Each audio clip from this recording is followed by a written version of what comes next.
Então tem as próximas lives, tem a Marina, Caião e outros camaradas amigos meus aí. Legal. Beleza? E a gente tem que saber fazer essas paradas subir pra... Olha aqui, mano. Tem que fazer essas paradas subir para o YouTube, como você já fez nas outras. Sei. Já sobe todas. E depois começa a fazer aquilo que vocês tinham feito, pegar trechos das... Publicar. E soltando as paradas.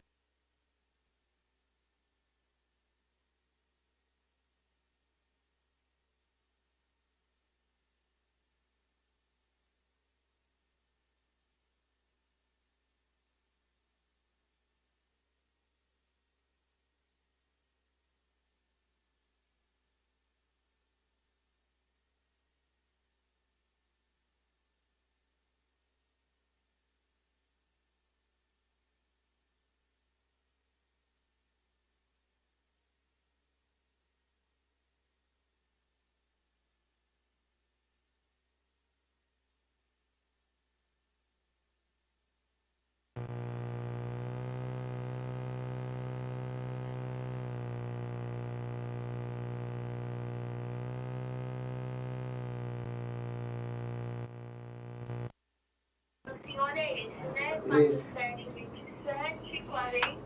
9472740, isso, 4004. Ok, obrigada. Obrigado a você, viu, Tamanho? Tchau. E o filho, tá bem? Cara, Tá melhor? graças a Deus. Que bom. Mas eu fiquei apavorado. Assusta, né? Meu Jesus. Terrível. Mano, essa aqui não vai usar, né? Não.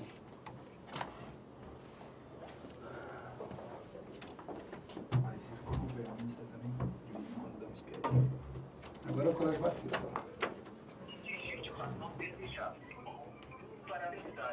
Mais um chá de espera.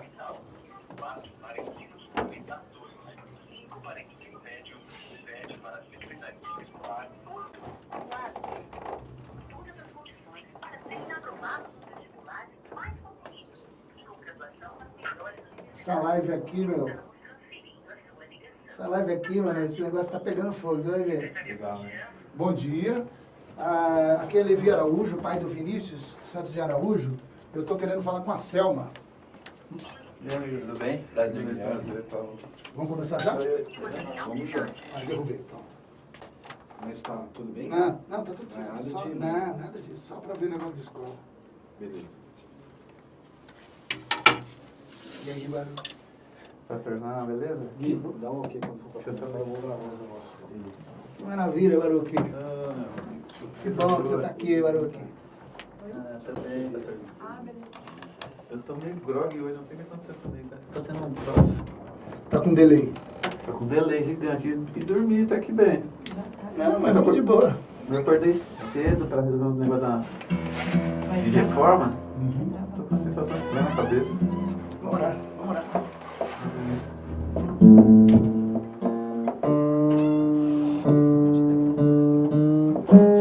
Enquanto você afina, pode afinar aí que a gente vai orando, afinando outras cordas.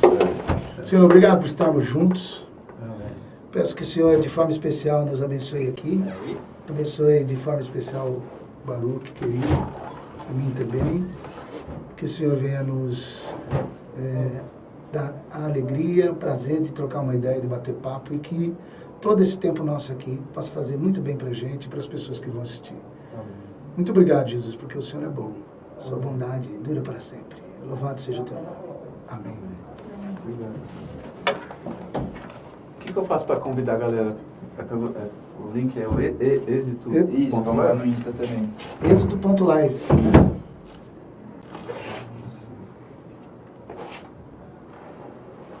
Vamos começar batendo papo sobre a infância, a família, né? Você tá começando? Não, só pode. de ouvido aí perto de você? Tá comigo, Ju, meu? Alô, galera. Não, o seu, né? Bom dia. Ah, não, que o outro Bruno. Bom dia.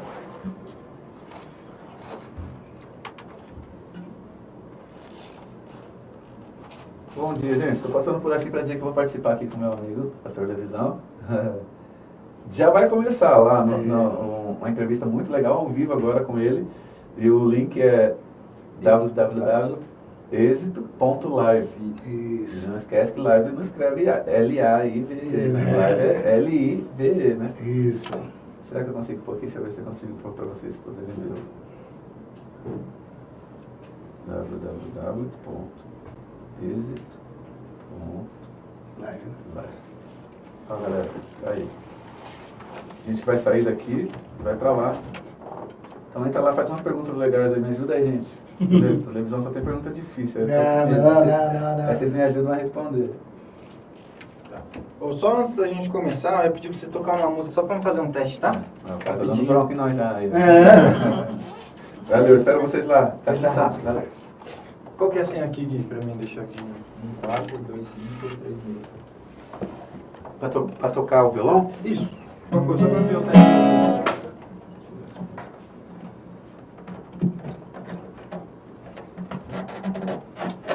Nem vou conseguir almoçar com vocês hoje. É, né? Tá com muita coisa, né? Eu vou, sabe o Jonathan lá, meu cunhado? Tô Ele ligado. vai gravar um programa agora e ele quer que eu participe. Aí eu vou sair daqui e vou voar lá pra ele. Ah, tá. Seria legal, mas tudo bem, não faltará oportunidade, a gente tá sempre se encontrando ali, né? Queria muito, aquele almoço é incrível. Eu já gosto da comida, aí com essa companhia. É você.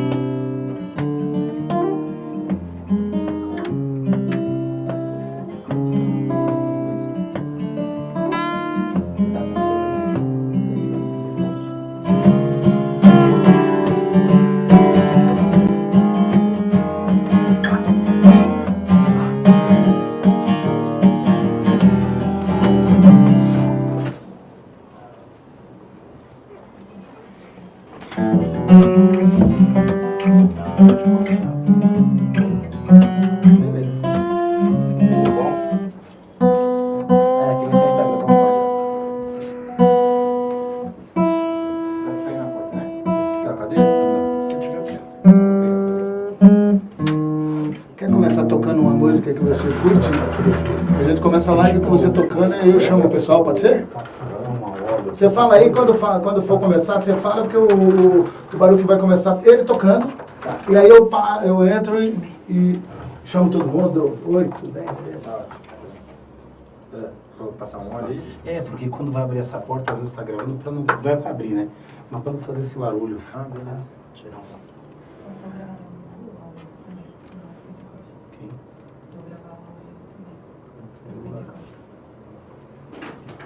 Mano, você consegue fazer um vinagrezinho aí pra te facilitar. Pode pôr a mesa. Você coloca ele na mesinha ali. O Bruno trouxe a GoPro? Não, eu trouxe uma outra câmera aqui.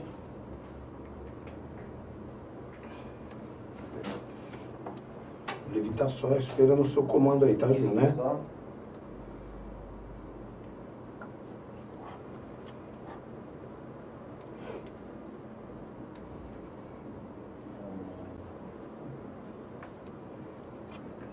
Mano, eu vou encerrar essa aqui, que é o teste, tá? Aí eu vou iniciar outra. Eu tô falando, eu falei pro... Tem um pessoal que é da área, não sei se você conhece o Wellington, ele é o coordenador pedagógico, são Tá. tudo academicistas, né? Certo. Aí quando eu falei pro meu, o Caio Fábio, nossa base vai gritar. É, mas paciência. Isso aí é o lado, eu vou dizer assim, é o lado levisão da parada. Aqui eu trago todo mundo, né? Não, é isso. Eu achei que legal isso. Que essa pegada. Tá todo mundo junto, né? Fica legal. Ó, tá ao vivo. Tá ao vivo já? Falarem. Vamos lá, então. Tá ao vivo, gente? Tá ao vivo. Beleza, galera. Que alegria. Salve! Deixa eu só postar aqui pra convidar o pessoal do link, Isso. pra chegar junto com a gente aqui. E... Pastor Levi, é uma alegria estar aqui, viu? Bom demais estar com você aqui, Baruque, querido. Mano. Vamos aí, começa com um sonzinho puxando a gente aí para esse nosso tempo de mais um tempo na jornada. Vou lembrar do Rebanhão, então. Rebanhão.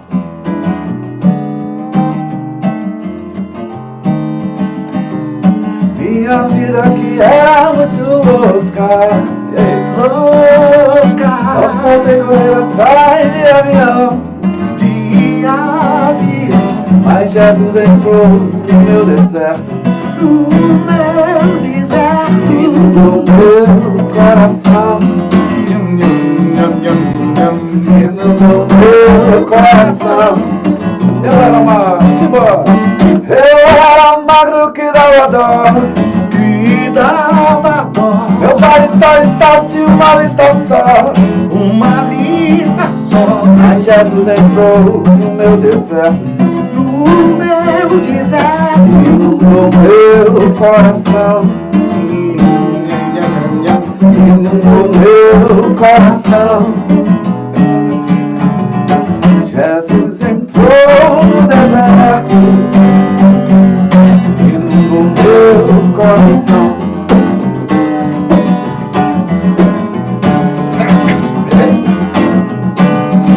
Vai beleza! Boas-vindas, Baruque. Olha, na jornada, essa live que é uma parada que a gente pensou, sonhou com o Grupo Êxito, que é uma casa que me acolhe aqui para a gente poder fazer coisas legais juntos. E eu pensei na jornada para trazer pessoas, como já disse aqui, pessoas que marcaram a minha vida e marcam a minha vida e me edificam. Pessoas que construíram e que ajudam a construir quem eu sou como pessoa, como cidadão e também como ministro, como discípulo de Jesus. E quando eu convido essas pessoas que estão chegando por aqui, é porque fazem parte da minha história, ou mais distante ou mais recente. E hoje eu tenho a alegria... Mais distante, é mais recente, mas tem um momento que hoje aqui eu acho que a gente vai poder lembrar, que eu conheci o Baruque quando, ainda em épocas que eu vinha pela ZL para pregar aqui, na Zona Leste, na Penha. Eu ia te falar isso, eu lembro de uma ali na Hermelino Matarazzo. Olha aí, Hermelino Matarazzo, eu lembro que eu pregava e aparecia o Baruque. Eu digo que a primeira vez que eu vi o Baruque cantando, antes de eu pregar, eu falei assim, eita, meu, esse cara é crente. Esse cara é crente. Aí assim, e dali para frente eu pude te encontrar, acompanhar a sua carreira e a forma como você foi avançando e se transformando em quem você, graças a Deus, é hoje, né? E ainda todos nós ainda temos coisa ainda para ir adiante. Então, quantas vezes as suas músicas, quantas vezes você me abençoou? Amém. Quantas vezes? Você não sabe disso. Quantas vezes eu fui abençoado e em momentos muito difíceis da minha vida. Músicas do Baruque tocaram profundamente meu coração. Então é um prazer enorme receber o querido Baruque, que eu chamo de queridaço. Bem-vindo aqui, Deus te abençoe. Muito obrigado por você estar aqui. Eu ia te falar isso, que embora a nossa amizade seja mais recente, né, mas a admiração é de muito tempo. Acho que a primeira vez que eu te vi pregando foi na Batista da Graça, na Buturuçu, se eu não estou enganado. Olha isso! Eu sou da ZL, né? Que é Corinthians, Essa é outra maravilha. E aí eu ia muito por aqui, você falou ali, e realmente foi muito surpreendente para mim, a forma como Deus te usa, né? Hoje, mais de perto, eu percebo que Deus te usa de muitas outras formas também. Inclusive no meio da amizade, na mesa, né? É verdade. Mas até lá eu tinha só essa noção de que legal que o cara sobe no púlpito e ele consegue ter uma linguagem tão convidativa, né? Aquilo realmente me causou grande admiração e eu sou muito grato. Graças a Deus, cara. Muito bom estar com você. E agora tem o WhatsApp do Levisão. Eu tô em outro patamar, galera. Vai. Eu ouvi uma profecia que Deus ia me exaltar, acho que tá aí, já tá. Né? Já tem o WhatsApp do Levisão. Isso é que é bacana no Baruque. O Baruque é isso aí mesmo. Ele não tá fazendo média, não. Ele é isso aí mesmo. Um camarada acessível, muito querido. E ele falou aí que ZL e tudo, eu também sou ZL, mas aí vamos conversar sobre essa coisa aí. O Baruque que jogava bola na rua, como é que era essa parada? Como é que é essa família? Conta um pouco a tua infância. Eu, por exemplo, eu sou ZL do Jardim Elba, lá na ponta. Jardim Elba, Morrão. É certo? Eu sou essa ZL ali, de lá. Aquela época foi ali onde eu joguei bola na Rua 1, era tudo Rua 1, ainda não era nem, não tinha nem nome. Era número, mas depois virou nome, mas era Rua 1, jogava bola na rua e tudo mais. Você teve essa infância, como é que era isso? Eu tive, mas eu sou filho de um pastor assembleiano, meu pai é pastor jubilado, não sei se a galera sabe o que é jubilado, é tipo aposentado, né? Então, era muito comum, depois de 4 ou 5 anos no mesmo lugar, ele ser transferido para uma outra igreja. Então ia a família toda, nós éramos em 7 irmãos, eu mais novo, caçula, Então a gente ficava mudando de igreja, de bairro em bairro e às vezes de cidade em cidade. Nunca de estado, mas a gente foi parar uma época em Americana. E aí, então, às vezes estava no meio do ano letivos, não, tranca lá a escola e vamos para outro lugar. Comigo e com todos os meus irmãos. Mas muita gente diria hoje que isso traumatizaria uma criança, mas a gente viveu uma infância legal, apesar disso tudo. A gente tinha muita questão de repressão naquela época, porque quando você fala de futebol, era uma coisa não aceitável, a gente jogava escondido. Isso mesmo. Tipo, tinha essa fase que a bola era como é? O ovo do O ovo do capeta. O ovo do capeta, parece piada, mas era verdade, né? E meus irmãos sofreram mais do que eu, porque os meus pais eram recém-convertidos, eles tinham muita dificuldade de entender essa liberdade no evangelho, a ponto dos meus irmãos, aquela brincadeira de amarelinha na rua, eles não podiam, né? Tipo, eles contam que meus pais saíam para ir para a igreja, eles ficavam, então eles saíam para a rua para brincar, e um dia eles tomaram uma surra, assim, de passar vergonha na frente de todos os amigos, porque eles estavam jogando amarelinha e tomavam uma varinha na perna, sabe? E para eles foi mais traumático. Para mim, eu acabei levando mais de boa. Brinquei de futebol na rua com a molecada, mas eu não era bom de bola. Eu só gostava de jogar futebol. Era perna de pau. Então Perna de pau. Tipo, o último escolhido do time, sabe? Tem que escolher o cara, vai, mano. E aí, mas eu sempre gostei de futebol, mas tinha uma queda um pouco maior pela música. Sim, desde criança. A princípio também de uma forma quase imposta pelo meu irmão mais velho, que era regente de orquestra. E ele pagou pra mim um conservatório, que era o Conservatório Vila Lobos aqui em São Paulo. Opa. Que eu fui muito contrariado, porque eu queria escolinha de futebol pra aprender. Tá? Falei, não, cara, música, não sei o quê. E eu fui pra, de certa forma, honrar o investimento que ele estava fazendo em mim. E fui lá, encarar a parada, estudei o tempo, levava meio relaxadamente os estudos, eu não era um aluno super disciplinado. Mas a minha vida, nesse momento, ela parecia um pouco aquela música do Stênio Mar, sabe, do Tapeceiro? Sim. Que estava do lado inverso, eu não entendia os fios, né? Como, pra que música? Né? Eu gosto de outra coisa. Depois de muito tempo, aquele investimento que meu irmão fez na minha vida fez todo sentido, porque eu acho que a partir da minha ida para a Americana, nessas trocas de cidade, eu tinha um problema de timidez muito grande, né? De fazer amigos, de me socializar. E a música acabou sendo a ferramenta mais próxima a mim, para que eu fizesse novos amigos. Então, tipo, o investimento que ele fez lá atrás, se fosse só para isso, já teria valido a pena, para eu me aproximar das pessoas. Então, com muita timidez, toca aqui um negócio, aí a gente tocava junto e formava novos amigos. Acho que é um pouco disso. A música nunca foi, quando as pessoas falam, você sonhava com isso? Ser cantor, não. Uhum. Ser cantor, para mim, até hoje é uma coisa que eu falo, só pode ter sido uma ideia de Deus, porque minha ideia não era. Muita dificuldade. Eu sonhava com a música, mas no backstage, ou sendo um sideman, sabe? Alguém do lado de um cantor. Era o que eu sonhava. Só posso acreditar que foi uma ideia de Deus para minha vida. Eu ir para frente, pegar o microfone e falar com pessoas que eu nunca tinha visto, era uma ideia fora de cogitação, dada a minha timidez, né?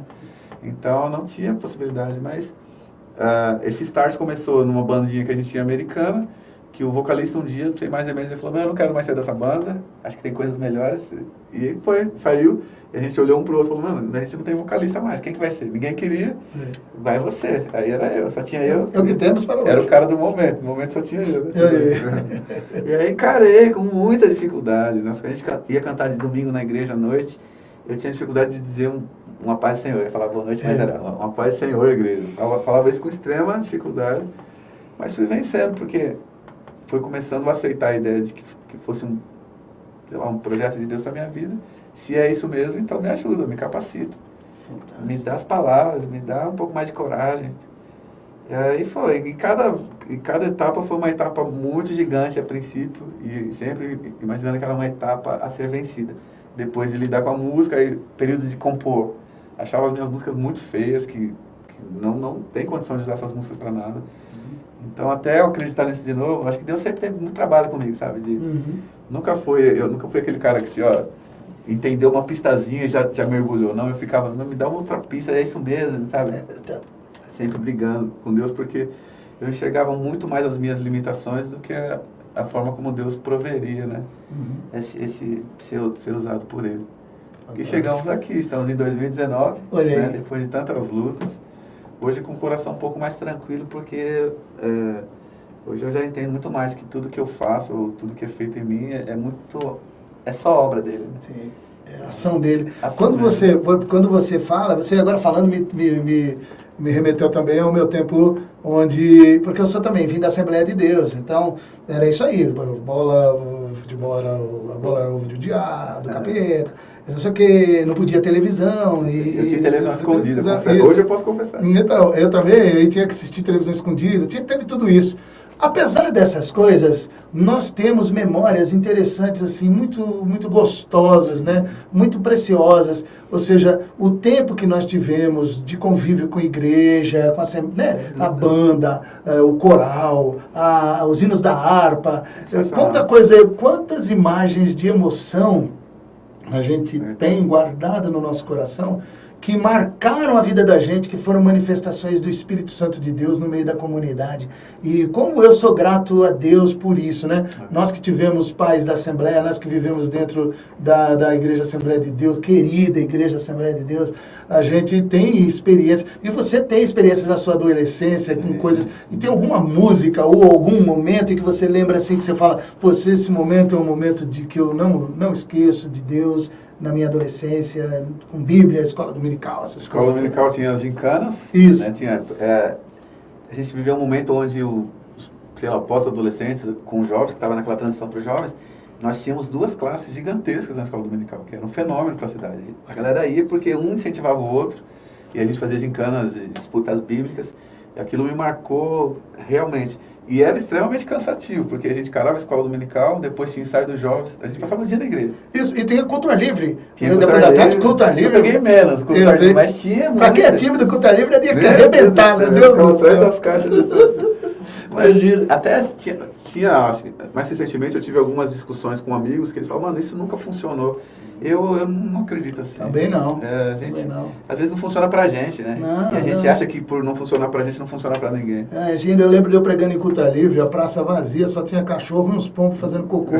E eu ali pregando. Eu pregando ali. E assim, eu pregava com uma corneta Delta. Tinha essas paradas lá? Delta. Eu pregando, todo animado. Lembro disso. Isaías 53, quem deu crédito à nossa pregação. E ali, eu tava olhando a praça, só que eu esquecia que do outro lado, assim, do rio, lá em cima, tinha um monte de casa. E aí, um dia, um pastor, gente boa, que ficava me incentivando para eu pregar, né? Ele virava e falava assim, então, tá vendo quem tá te ouvindo? Eu falei, mas não tem ninguém na praça. Eu falei assim, não, na praça não. E lá? Aí eu olhei assim, o pessoal na janela, lá nas casas, lá distante. Às vezes, a camarada fala assim, pô, isso aí nunca funcionou. Eu acho que nós vamos passando um tempo, a gente passa uma fase que a gente vira bobo. Onde a gente quer jogar o bebê junto com a água suja fora, a gente fica bobinho. Aí com o tempo passa, bobeira passa. Aí a gente começa a entender que não é isso não tem que jogar fora nada não. A gente não sabe de nada, fez muito bem sim, nosso tempo de escola dominical fez muito bem sim. Sei lá se ainda não sei porque está faltando, que algum que não está tendo tanta coisa boa agora. Então acho que tem essas coisas que foram boas sim, foram maravilhosas sim, foram especiais sim, e que nos ajudaram a construir quem somos. É que o nosso olhar, ele tende a só enxergar esse lado da margem, né? Mas do outro lado da margem tem as casas, tem as pessoas. Olha as casas. Eu acho isso maravilhoso, eu lembro com muita saudade. Eu lembro que no tempo da bobeira, né, quando a gente é jovem, banda de música, a Assembleia tem aquela tradição que hoje muita gente chamaria de fanfarra, né, aqueles instrumentos metais. Isso é muito feio, que eu gosto das guitarras. Cara, hoje eu tenho tanta saudade disso. Não é? Hoje, quando eu ouço, eu fico emocionadíssimo. Não é de tocar o coração? Pelo amor de Deus. Tem alguma música daquela época lá que você lembra assim, que você... Tem muitas. Eu, quando comecei a cantar na igreja, eu peguei um pouco da época do Matos Nascimento. Opa! E eu me tornei amigo dele, é um cara muito Olha aí. querido. A gente não se encontra tanto, mas sempre uma festa. E eu comecei meio que fazer cover dele na igreja. Eu agora, Sempre de Deus, era uma música que a gente cantava bastante, mas eu também cantava muito as músicas da banda. Eu fui meio que convidado a me retirar da banda de música da igreja porque eu queria inventar. Eles me deram bumbo e sei lá, o pratão, né, que batia assim com a mão. Que era uma bateria desmontada, porque na igreja não podia ter bateria, a gente tinha bateria desmembrada. Então, um cara tocava o bumbo, outro tocava a caixa, outro tocava o chimbal e o prato. E eu lembro que a gente, às vezes, uma música mais solene, eu queria fazer umas batidas diferentes. Então o cara falou, por favor, vai tocar no grupo de jovens, deixa a banda aqui em paz, sabe? Mas aquilo tudo me marcou. Talvez eu não lembre as letras todas, mas as melodias de hinos da harpa eu conheço, acho que todas. Isso. Às vezes, quando a gente está agora numa igreja batista, né? Então, às vezes, a versão é diferente. Isso. Mas a melodia tá lá, tá na mente, tá no nunca coração. mais sair, né? São lindas mesmo. Hoje eu estou agora começando a brincar com isso. Eu pego um pedaço da harpa cristã E aí eu tô jogando qual é o hino. E mandei lá na meu history lá do Instagram. Ah, eu vi que você mandou. Então, e aí, mano, quem acertou foi uma mana. A primeira que acertou foi a mana do Rio de Janeiro. Aos teus pés, ó Jesus Cristo. Então são assim, coisas que vão ficar no nosso coração sempre, né? Ninguém tira de lá. Ninguém tira. Tem pergunta aí, já? Tem uma pergunta aqui do Gabriel. Ele pergunta qual o papel do artista cristão em uma realidade gospel, entre aspas. Numa realidade gospel? Cara, é uma outra coisa que a gente viveu. Acho que essa foi a parte ruim. Não da denominação, porque não era culpa da denominação, era culpa minha porque não conhecia a Bíblia direito. A denominação não tinha culpa, eu assumo as minhas culpas. A arte pra mim, me disseram que era coisa do capeta também, assim como o futebol. Então ela foi demonizada na minha mente. Então era totalmente dicotomizado, sabe? Era uma coisa para um lado, outra para o outro. Na igreja eu fazia uma coisa que era música para Deus, e durante a semana eu ouvia coisas mais artísticas que me traziam cor, né? Então era como se fosse, no final de semana fosse tudo em PB, e aquilo que era fora da igreja era colorido, mas eu não podia levar para a igreja no final de semana. Então foi difícil vencer essa etapa, mas hoje, assim, já, graças a Deus, de um bom tempo para cá, e a música do Stanley me ajudou muito a abrir a visão para isso. Preciso um dia agradecer o Stanley, porque a música Tapeceiro foi uma música que ela gerou no meu coração uma explosão. Porque as músicas que mais tocavam os meus irmãos, até mesmo meus irmãos de sangue na Assembleia, elas não me sensibilizavam, elas não me tocavam por algum motivo. Talvez porque cada um é de um jeito, né? Então eu vi as pessoas se manifestando e chorando com aquelas músicas. Falei, tem alguma coisa muito errada em mim, que eu não estou sentindo essa presença aí que essa galera está sentindo. E eu lembro que uma das primeiras vezes que eu chorei ouvindo uma música foi o Tapeceiro. Que eu falei, cara, será que isso é uma coisa de Deus ou é só uma emoção? Porque também a emoção era separada. Né? Você não pode ter emoção, a emoção não é... Descolada. Então aí eu fui juntando os cacos e os pedaços nesse universo, né? E aí eu fui entendendo a preciosidade da arte. Então quando a gente ouve uma pergunta como essa, eu acho que é de vital importância que um artista hoje ressignifique a sua jornada ou a sua caminhada. Mas ele só vai encontrar um significado genuinamente verdadeiro, se é que a gente pode viver, se ele se sentir ou se ele se perceber livre de todas as opiniões que vinham de fora e que não necessariamente vinham de Deus, elas vinham de fora, mas não necessariamente vinham de Deus. Quando ele se sentir livre disso, aí talvez ele vai se descobrir como um artista, onde ele não tem vergonha de dizer, eu sou um artista assim. Porque das perguntas que eu mais respondo nos meus 22 anos de carreira é, você é um artista ou um adorador? Sempre assim, porque sempre tem esse divórcio, sempre as coisas separadas. Hoje eu tenho toda a tranquilidade de dizer, eu sou um artista e sou um adorador, pela graça de Jesus. E as coisas se misturam de forma muito perfeita. Acho que os artistas chamados cristãos, eles precisam saber da responsabilidade que eles carregam consigo, sabe? Porque recentemente teve essa confusão, por exemplo, da polêmica do museu lá, porque as pessoas estavam avaliando aquilo é arte, não é, sabe? Eu acho que se nós artistas, seguidores de Jesus, a gente levar a arte mais a sério, a gente vai criar um ponto de referência. E a gente vai deixar que as pessoas respondam se aquilo que está sendo proposto para elas no museu é arte bela ou é um lixo. Não adianta a gente ir para brigar na porta das pessoas dizendo o que você está fazendo é um lixo. A gente precisa dar uma outra referência para elas. Para que elas possam medir, isso aqui é belo, então isso não é, sabe? Mas deixa elas tomarem as posições delas. Então eu acho que é de vital importância. Eu diria hoje que o critério, né, porque a gente fica em dúvida, mas então até onde eu posso ir ou não, o critério é a virtude. A gente, quando estudou patrística, eu sou um seminarista iniciante, perto de um mestre aqui. Quando a gente estudou patrística, a gente estudou na visão de Basílio de Cesareia. Sim. E ele falava muito em cima disso. Assim, o critério é a virtude. Se houver virtude, escuta. Se houver virtude, assista. Porque senão a gente vai ficar de rótulo em rótulo, né? Então, se isso tem um rótulo ou uma embalagem de gospel, eu posso ouvir, eu posso assistir. Mas chega uma hora que essa conta não bate, porque quando você vai no cinema assistir um filme, não tem rótulo de gospel, mas você está lá assistindo. Né? Você vai assistir uma TV, um jornal, não é gospel, mas você está assistindo. Então, porque a música não gospel eu não posso ver e um cinema eu vou. Vira uma confusão, a conta nunca fecha. Então, eu tomei para mim, né, nessa aula de patrística, a ideia de que se houver virtude, eu sou livre, eu quero assistir, porque aquilo alimenta a minha alma. Então, se houver virtude, eu assisto, eu leio, eu ouço. E assim eu tenho tentado compartilhar para as pessoas que me perguntam. né? Sei que eu sou bem iniciante nessa caminhada de seminário, de teologia, mas aquilo ali já me ajudou muito. Me ajudou a ser livre, me sentir livre para fazer escolhas e seguir em frente. É legal você falar da teologia, da busca que você tem, eu sei disso, quanto você tem procurado estudar, pesquisado e tudo. Eu estava falando com o Jorge Camargo sobre você. Eita! E aí, uma coisa que nós dois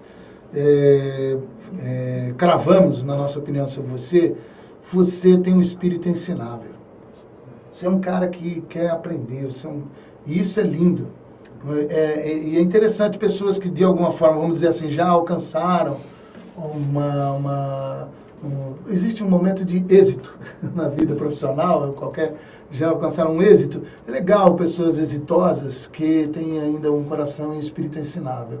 Chegou um momento onde você percebeu que todo o trabalho que você fazia precisava de conteúdo bíblico-teológico.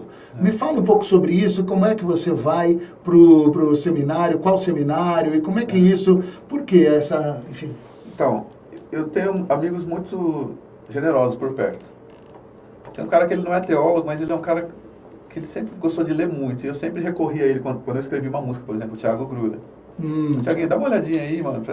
Aí ele sempre me dava um toque. Pô, Barucão, isso aqui tá estranho. O que você quis dizer? E que ele me ajudava muito. Porque a tendência de um artista que só tem a vaidade, é de ele escrever uma coisa e não gostar que ninguém pontue, nem mexa, né? E o Thiago me ajudou muito nesse sentido, de ele me dar toques e eu aceitar. E me salvavam às vezes. Às vezes uma vírgula que ele mudava, ou um pronome, já fazia toda a diferença, deixava tudo mais claro a ideia. Então, já de muito tempo, porque quando a gente bota um CD na praça ou uma música na internet, você não consegue mais catar isso, porque já está no vento. Depois que você lança uma mensagem, para você voltar atrás e explicar aquilo é muito difícil. Então, eu sempre tive esse senso de responsabilidade muito grande, eu até me cobro demais, sou meio que consequente demais nessa área. Às vezes eu podia ser mais leve comigo, sabe? Mas às vezes, mas tem certeza? Isso aqui não vai dar duplo sentido? Tá?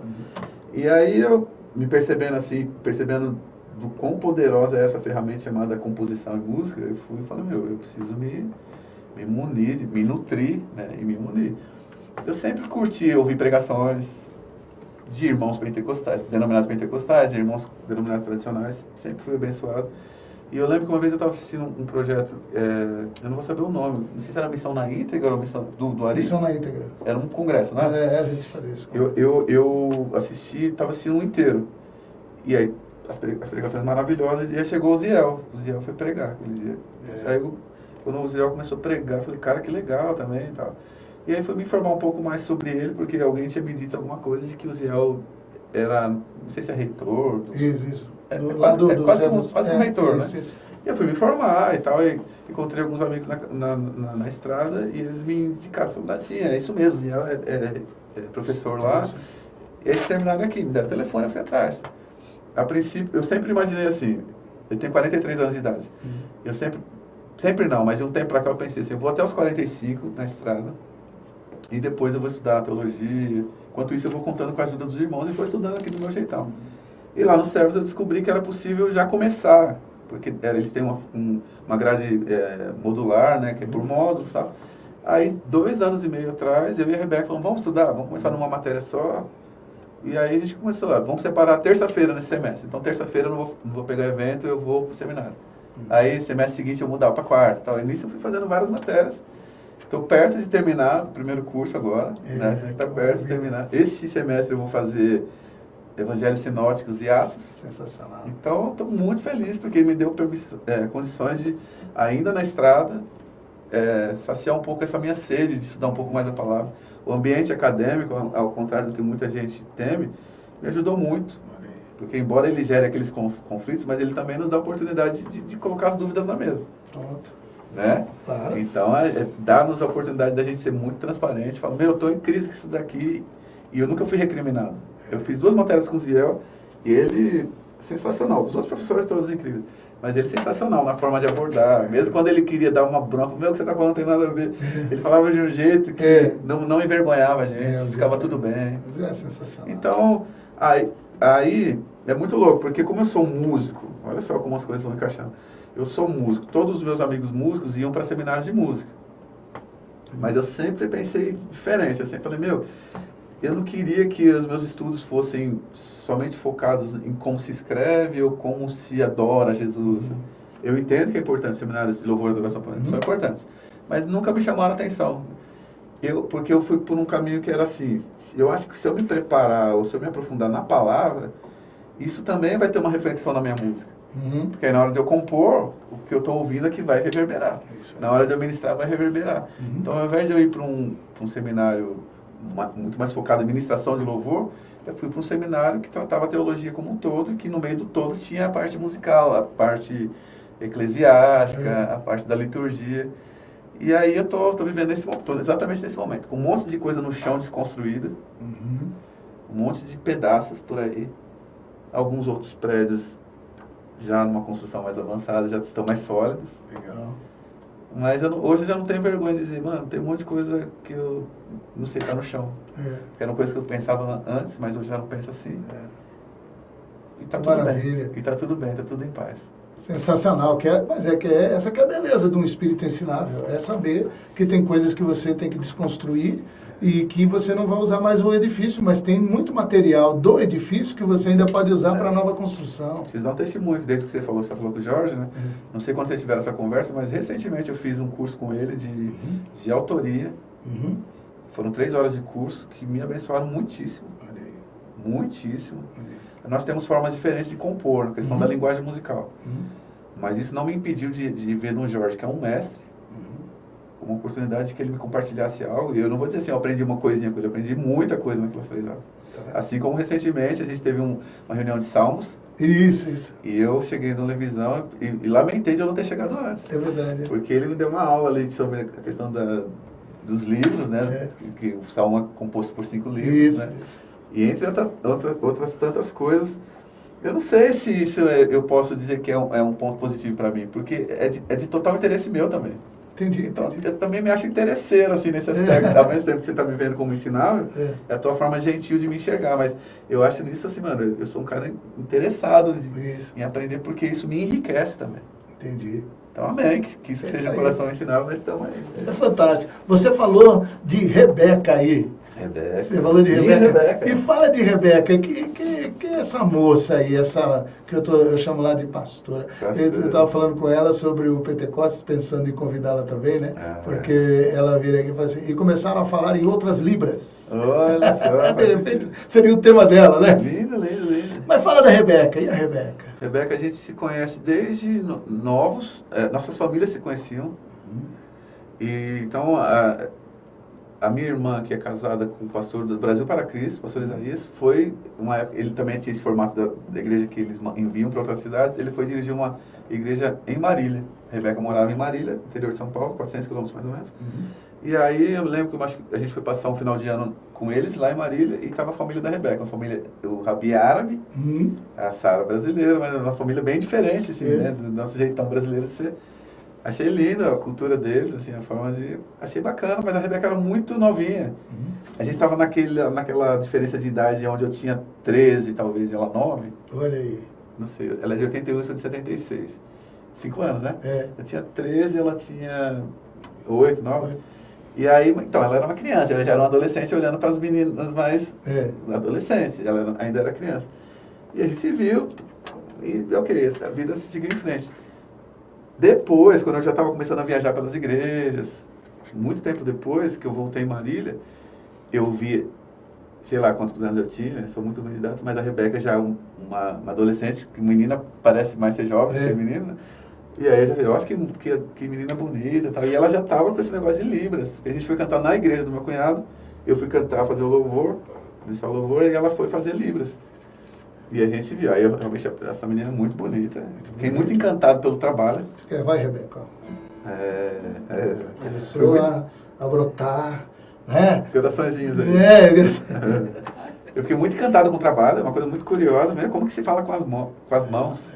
E eu do universo do som e ela do universo do silêncio, era um negócio muito doido. Olha que louco. Mas como eu já estava aprendendo a não viver uma vida tão preto e branco, né? Que as misturas às vezes eram possíveis, eu achei legal essa aproximação. Ela me ensinou muito sobre o mundo do silêncio e eu compartilhei com ela um pouco sobre o mundo dos sons. Bonito essa... É. É poético esse negócio aí. Eu acho que lá pro Jorge ele já escreve uma música. Já sai alguma coisa. E aí foi muito legal, a gente se conheceu lá, a gente passou um tempão ainda distantes.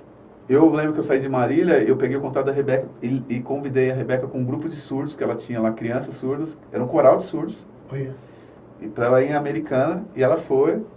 olha. Aí eu lembro, eu tava nessa fase de ensaiando na igreja, assim, chegou a van de Marília e a Rebeca passou, assim, acho que foi o primeiro borboletas no estômago, foi naquele momento. Falei, cara, essa menina é bonita mesmo, né? Aí a gente ficou um tempão falando por, nem sei o que era na época, SMS, Olha aí. Messenger, e-mails.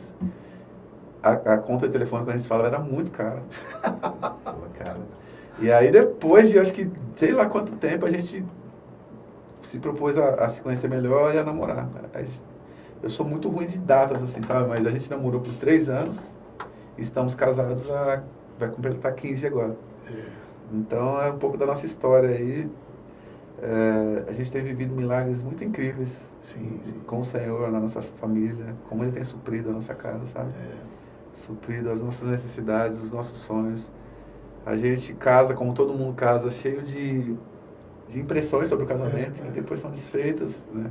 E a gente enxerga o casamento, então, é diferente do que a gente imaginava, é mais difícil, mas foi possível porque o Senhor cuidou.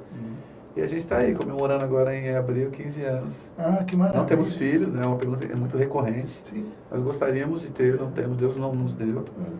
É uma resposta bem simples. Isso. Até legal falar disso, porque a gente vive num tempo de internet onde as pessoas às vezes são muito cruéis, né?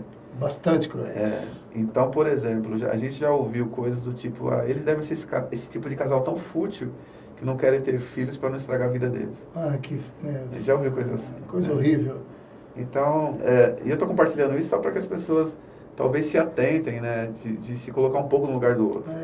Que nem tudo é como a gente imagina, nem tudo é pela nossa régua, né? Não, e as pessoas precisam, e é difícil isso, porque nas redes sociais existe espaço para anjos e demônios. As pessoas, elas não publicam e nem comentam coisas inspiradas pela beleza da vida, pelo Espírito de Deus. Algumas delas comentam e publicam baseadas num espírito maligno mesmo. Alguns dos comentários são expressões de pessoas completamente sem noção alguma e são descuidadas. E quando a gente fala sobre isso, é uma maneira também da gente, de alguma maneira, de alguma forma, tentar ajudar essas pessoas para que elas possam ficar livres desses espíritos que são coisas terríveis, porque a pessoa não sabe quem é a pessoa, não conhece a família, não conhece o casal, não sabe tem nada. noção da dor que ela pode estar gerando em alguém. Isso, o que está causando de dor. Então as pessoas são muito cruéis mesmo. E eu sei disso, eu oro não por você, mas outros também, que eu vejo a forma como vocês são maltratados, pedindo a Deus que Deus cuide do coração de vocês e que esses espíritos maus aí sejam bloqueados em nome de Jesus. Que fiquem longe. Mas é o tempo da gente falar disso, né, de uma forma muito, muito leve hoje, porque a gente conseguiu lidar, né, e sobreviveu a esse mar de... Às vezes as pessoas eram bem intencionadas, mas mesmo na boa intenção elas machucavam, porque elas ficavam insistindo em assuntos que às vezes a gente não queria falar. Eu até penso com a Rebeca, a gente pretende gravar um vídeo falando muito mais sobre isso agora, mas hoje é muito mais do que tratar o nosso coração, a gente quer ajudar outras pessoas a se tratarem, se verem livres disso. Porque existe uma cobrança social, uma pressão. Aí tem a questão quase que se apropriando da Bíblia de forma muito indevida, as pessoas dizerem quem está em pecado, vocês não têm filho, sabe? É absurdo. Vai para esse lado. Não, assim. mas quer dizer, essa crueldade, ela começa a tomar uma dimensão mais horrorosa, porque quando ela tem um aspecto... Porque tem muita gente que é sem noção. Não existe coisa mais perigosa do que gente bem intencionada sem noção. Perigosíssimo esse tipo de gente. Ele é bem intencionado, mas sem noção. Então isso já é uma bomba relógio. Agora, quando a pessoa é bem intencionada, sem noção, e acha que manja de Bíblia, aí lascou. Aí, mano, O capeta é mais fácil porque a gente expulsa, ele tem que ir embora. Agora, a pessoa desse jeito, ela é uma bomba relógio, ela faz muito mal, fere muito, e precisa ser ajudada. E enquanto ajuda, pelo menos, por favor, tem que se acalmar. Assim, Deus nos proteja dessa gente. É verdade. Deus nos guarde. Mas olha, essa coisa bacana do teu momento hoje. Tem pergunta aí? Tem uma pergunta Vamos lá, aqui. vamos ouvir a pergunta aí. O Júnior Brandão, ele comentou de forma interessante aqui. Levisão, pergunta para esse mano quais são os maiores desafios de iniciar uma nova jornada, dessa vez no contexto de liderança de uma comunidade local, depois de tantos anos de estrada. Isso aí, depois de tantos anos de estrada, você está chegando na IBAB e o Junião, beijo pro Júnior aí. Gente finíssima. Boa. Você está chegando na IBAB e fala um pouco desse novo momento, dos desafios e como é que você está... Olha, está sendo muito bacana, é muito diferente para mim, muito novo. A itinerância é muito legal e, de certa forma, a gente estava mais confortável, porque é o que a gente fazia sempre. Estar numa igreja local toda semana, né? E, de certa forma, trazendo alguma ou outra novidade. É um desafio bastante grande, mas eu acho que o desafio maior, embora isso meio que oxigene o cérebro, eu acho que o desafio, ele renova a gente. Tira a gente do sofazão, né? Tira a gente do lugar de conforto e chama pra briga. Eu acho legal. Mas estou recorrendo a muitos amigos, perguntando. A gente juntou agora, anteontem, 7 minutos de louvores aqui de São Paulo, para perguntar, cara, diante desse desafio, como que vocês fazem lá? E um perguntando pro outro, foi muito legal. A gente está fazendo meio que mensal agora essa reunião. Está sendo muito legal. Então eu não tenho vergonha. Primeiro eu não sei o que eu faço com isso aqui. Agora, diante disso tudo, acho que o maior desafio é não confundir números com pessoas. Opa. Acho que é o meu maior desafio hoje. Porque a gente tem o desejo de chegar num lugar. Nós estamos sonhando, até conversando com a liderança da igreja. Hoje eu entendo onde a igreja está querendo chegar e eu estou ali para servir, para que a gente chegue lá juntos, né? Então, o desafio agora é não confundir essa meta, que ela está clara, e fazer com que essa obsessão por uma meta, não deles, mas minha mesmo, assim, porque eu quero chegar lá, porque eu quero entregar um trabalho, né? De não confundir pessoas com números agora.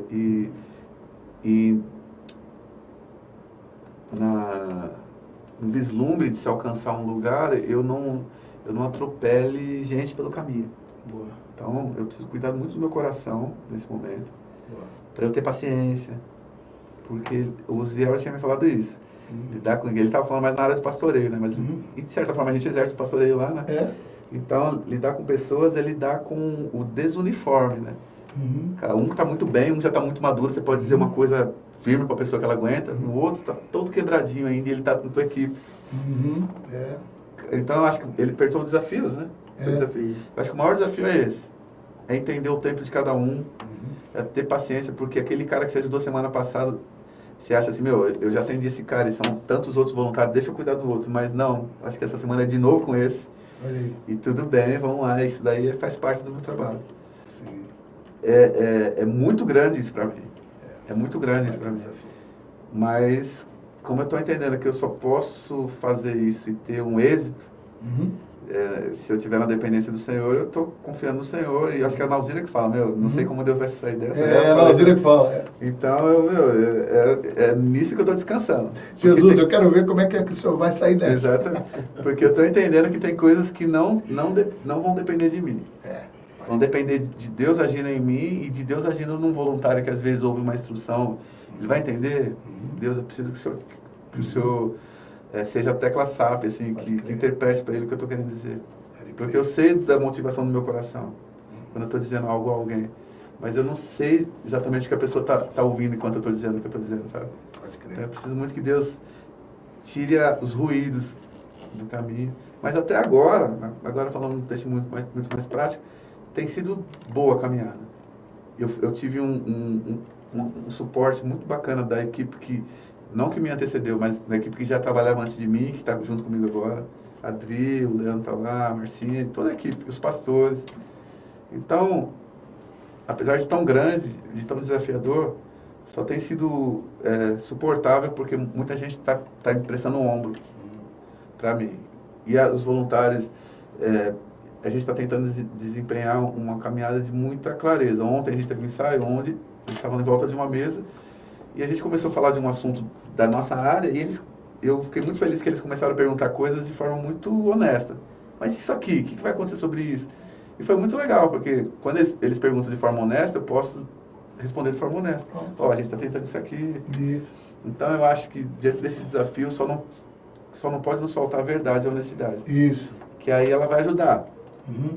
a clarificar e talvez a gente desenvolva uma confiança tão mútua Isso. ao ponto de que um dia, se acontecer de um voluntário falar, mas não entendi esse passo que o Baruch está querendo dar. Que ele confie tanto, né, que ele ou se aproxime para perguntar, me esclarece isso daqui, ou que ele fala, meu, não vou dizer nada por enquanto, porque Vou esperar um pouco. vou esperar um pouquinho. É. Assim a gente tem feito, e tem sido muito legal. Tem sido bacana. Eu, como teu parceiro e companheiro de ministério, tenho observado e percebido esse seu lado humano. É isso aí, é franqueza, papo reto, jogo aberto e um cuidado enorme com as pessoas para não ficar deixando ninguém pelo caminho. Deus nos livre disso. É um grande desafio. Uma última pergunta aí. Vamos lá, tem muita gente mandando abraço aqui para vocês. Valeu. O Henrique Ruivo perguntou como que você faz para manter a humildade, para não se tornar uma estrela gospel e manter sua humildade. Cara, eu tenho que confessar, eu não sei se eu sou humilde em todas as áreas da minha vida, algumas eu consigo lidar melhor. Essa coisa, por exemplo, tem amigos meus que eu não gosto de tirar foto com um admirador, ou sei lá, porque o cara, ele percebe que aquilo é uma fraqueza que ele tem no coração. Essa crise eu não tenho. Tipo, eu tiro uma foto de boa, entendo que aquilo é um carinho do irmão, é um desejo de guardar aquilo na memória. Então, eu não sei se eu sou humilde em tudo na minha vida. Tem coisas que, por exemplo, eu tenho muita... Eu insisto muito para não entrar em atritos. Por exemplo, com um amigo. Meu, não vamos falar disso, não. E às vezes a gente entra em atrito. E, então, eu percebo que eu tenho uma dificuldade, às vezes, de falar, cara, mano, me perdoe porque eu falei isso aqui na hora errada. Às vezes eu tenho um coração meio duro para isso. Só estou dizendo isso para ficar mais claro aqui. Não parecer que eu sou o humildão do Brasil, sabe? Boa. Não. Algumas áreas eu lido bem, outras nem tanto.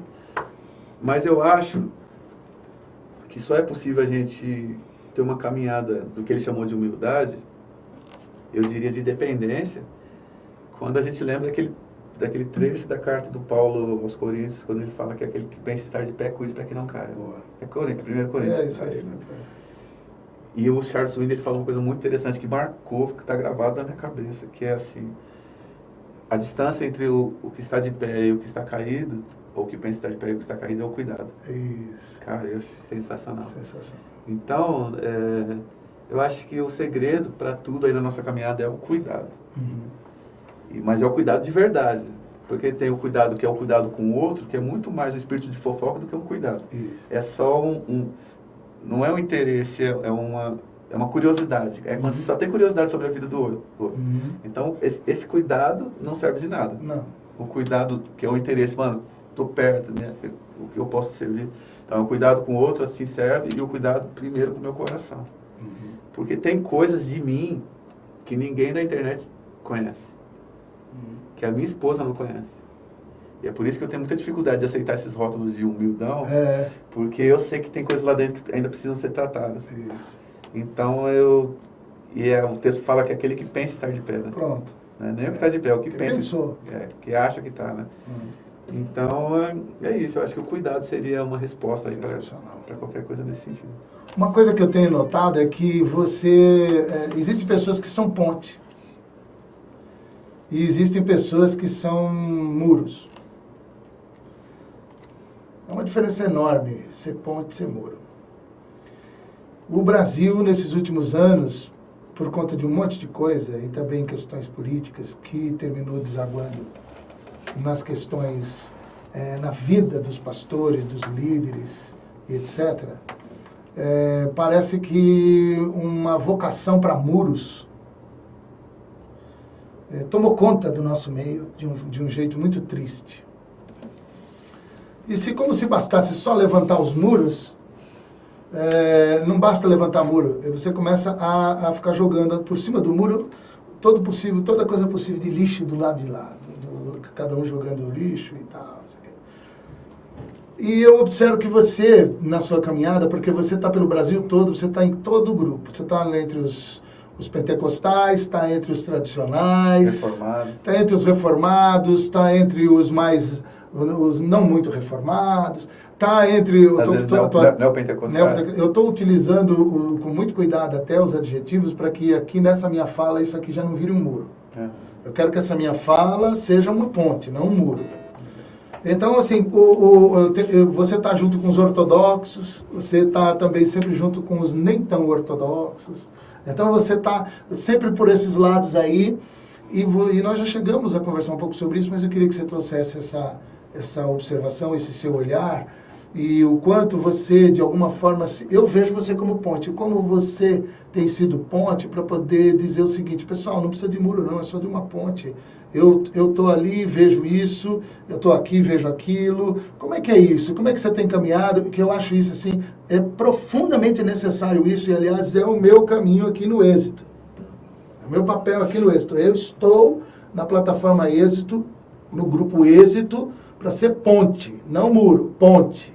E eu que tenho uma personalidade definida, porque para mim, o Levisão, quem me conhece sabe muito bem, eu tenho uma visão de reino, eu tenho uma visão de Bíblia, eu tenho uma visão de teologia, eu tenho uma visão de sociedade que é muito clara, mas é a minha visão.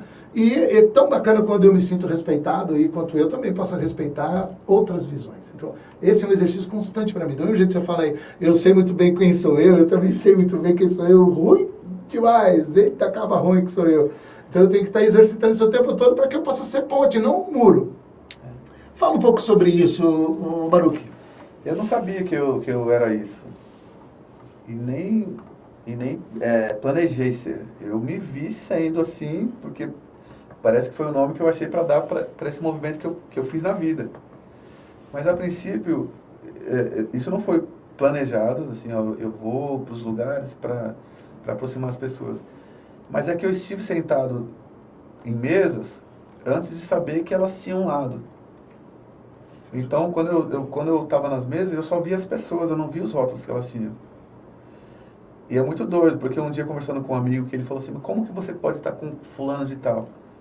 Eu falei, cara, porque ele é mais do que esse rótulo que você deu para ele agora. Porque na mesa, as pessoas são só pessoas. Eu mesmo, eu sou rotulado como cantor gospel, mas eu não sou só isso, cara. Isso é uma das coisas que eu sou. E também não tenho... Alguns amigos já tentam tirar esse rótulo de mim e dizer assim, não, você é um cantor gospel que não é gospel.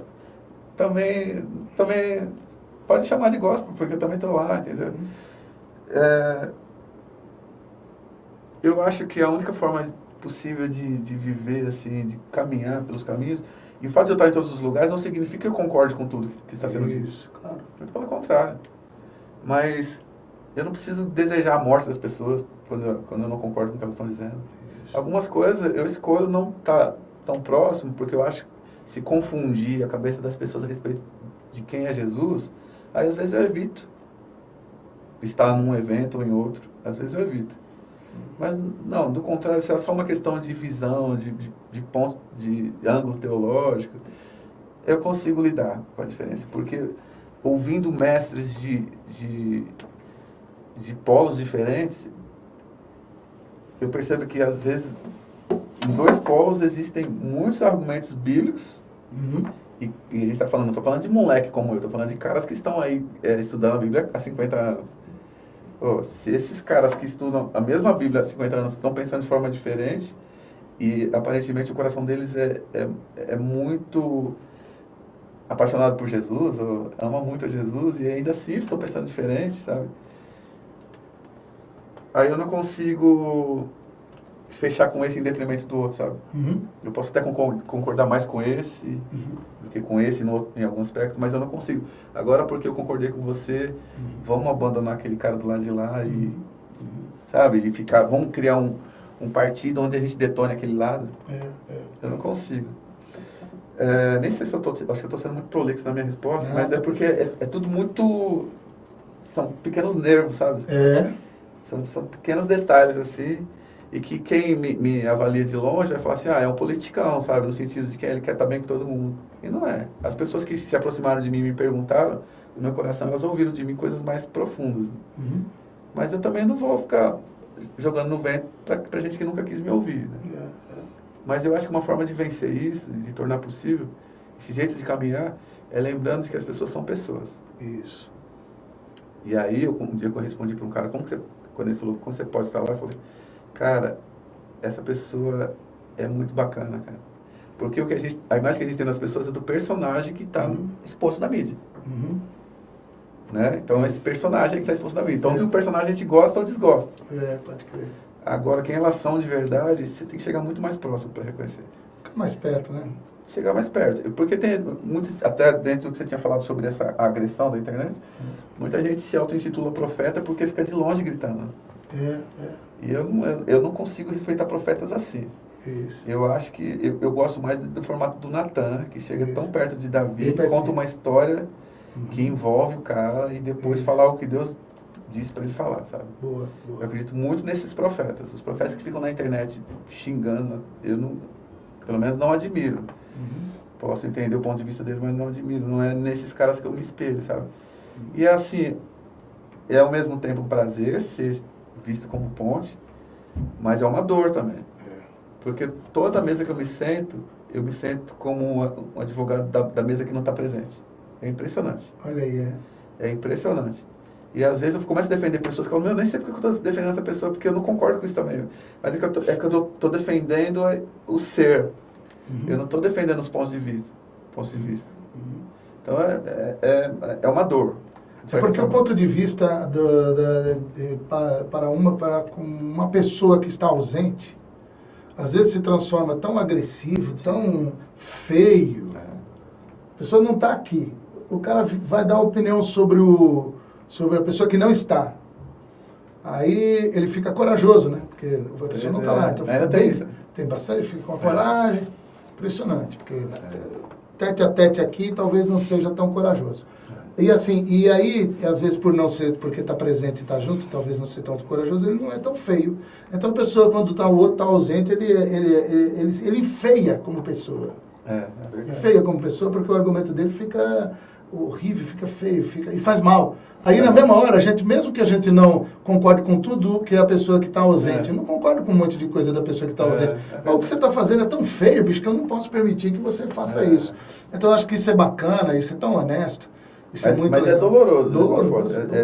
Tá em contradição o tempo todo, assim. É quase ser chamado de chato às vezes. Lá vem você de novo querer defender. Mas o mais interessante é que, digamos que a gente estivesse falando de grupo A e de grupo B. É recíproco, sabe? Claro. Porque um achando que o outro está completamente errado, está fazendo a mesma coisa, só que de outra forma. É só outra mesa. Se dessa mesa foi na outra, os caras começam a mesma parada. E aí começa no mesmo jeito. Eu me sinto muito mal quando eu tô fora dessa sensibilidade. Quando eu entro no grupo, sabe? Quando eu tô no grupo, tá falando, vamos falar mesmo. Tá na vibe. Aí eu fico muito mal, porque aí eu falo, mano, eu tô mentindo pra mim, não é isso que eu sou. Não sei se sempre eu consigo perceber isso no ar e sair em defesa dos outros, mas sempre que eu percebo eu tenho tentado fazer. Isso já aconteceu em grupos de WhatsApp, onde o cara ausente foi massacrado por gente de posição muito legal, assim, de gente que é referência para a nação. Eu falo, não é possível que isso tá rolando aí nesse grupo e ninguém tá se sentindo que tá errado. Entendeu? Então, até eu escrevi uma música que ela se chama Seria Tão Bom. Foi muito louco, porque essa música, ela surgiu disso. Eu tava tão mal naquele dia que eu percebi que no grupo não adiantava argumentar naquele momento, tava todo mundo inflamado. Então, eu me retirei da presença do grupo, né? Desliguei o WhatsApp e fui derramar meu coração numa música. Porque a música é o meu melhor poder de síntese hoje. Né? Que eu sou muito ruim, sou meio prolixo demais. Então a música eu consigo sintetizar. Derramei meu coração numa música. Eu estava falando para Deus do que eu estava sentindo em relação àquelas pessoas. Mas aí foi engraçado, porque quando eu fui para o estúdio gravar a música para arquivá-la, eu percebi que eu estava agindo com esse grupo do mesmo jeito como eles estavam agindo com aquele cara que estava ausente. Eu tinha caído na mesma cilada. Eu estava tendo um olhar tão altivo quanto deles para o cara. Olha como que o cuidado é importante, né? Aquele que pensa estar de pé com isso para que não cai. E aí quando eu gravei a música, eu falei, não, esquece, essa música não é para esse grupo, essa música é para mim de novo. Isso. Mas ela surgiu, pode cantar só pra gente? Claro, deve. Aliás, eu queria muito que você cantasse essa música, nós estamos indo para o final, porque aqui eu tenho alguns camaradas que a gente vem para cá conversar, que 2 horas é pouco. E o Baruch é um desses. Eu queria muito... Esse tema foi legal, que tem um programa na televisão falando assim, o Brasil visto de cima, o mundo visto de cima. E o cara, é muito bacana, é um dos meus preferidos. E aí chega assim que o cara escolhe um lugar para dizer assim, aqui é o lugar, tal, e esse seria o melhor lugar para terminar a nossa viagem. Então acho que esse papo que nós chegamos agora, com esse espírito que nós conduzimos essa conversa e chega agora, eu acho que nada melhor do que esse momento aí de o melhor lugar para terminarmos a nossa viagem na jornada de hoje. A gente está falando sobre esse tema tão importante e tão necessário hoje para a igreja evangélica brasileira, que está tão polarizada. E eu falo isso, quando eu estou dizendo que eu quero ser ponte, é porque eu tenho uma vocação para ser muro. Eu, Levisão, vixe, tem uns negócios que é dose, Ivan. Pelo amor de Deus, porque tem uns negócios que eu falo assim, pô, não é possível. Aí vem esse negócio o sangue do Levisão. Não é possível, mas então aí eu tenho que pedir a Deus misericórdia e ter esse espírito que você teve quando você foi gravar a música, com o espírito que você foi fazer, né? É aquele papo da pá e da enxada, né? Que eu aprendi na Assembleia de Deus, os pregadores da Assembleia de Deus. Que assim, o camarada veio e falou assim, essa mensagem, o fulano devia estar aqui. Já viu? Fulano devia estar aqui nessa mensagem, que mensagem, Deus pegou firme e tal. Cipoada, Deus, o profeta. Devia estar fulano aqui, né? Aí o cara veio e falou assim, bom, é aquele cara que pega a mensagem e usa a pá. Então, a palavra veio, você pega a pá e faz assim, ó, se foi para ela, a palavra veio, olha, foi para ele, foi para lá, foi para cá. Quando na verdade o pregador, eu lembro disso, aprendi pequenininho, ouvindo o pregador da Leleia lá, o fogo caindo, o manto, e ele falando assim, não, pega a mensagem como enxada. Ou seja, a palavra veio, opa, essa aqui foi para mim. Opa, essa aqui foi para mim. Então não é essa de jogar para lá, essa aqui foi para mim. Então quando eu estou dizendo isso, é um exercício constante que eu quero ser ponte. Eu tenho clareza de que eu tenho dificuldades. Eu sou mais muro do que ponte. Estou falando, eu, Levi, sou mais muro do que ponte. Mas eu não quero isso para mim. Eu não quero isso para mim. Eu decidi que eu não quero isso para mim. E é o melhor momento a gente terminar a nossa live de hoje com esse assunto, com esse tema e com essa música.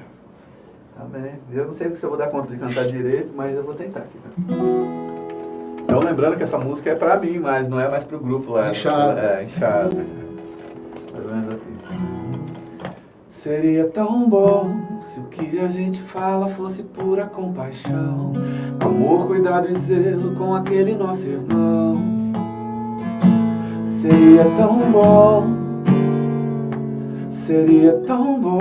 se o conhecer a Deus fosse mais que religião, fosse amor e obediência pelo autor da criação. Seria tão bom parar na estrada, se aproximar e além das palavras querer ajudar, chegar bem mais perto e sem escolher fazer o que é certo, cuidar e acolher.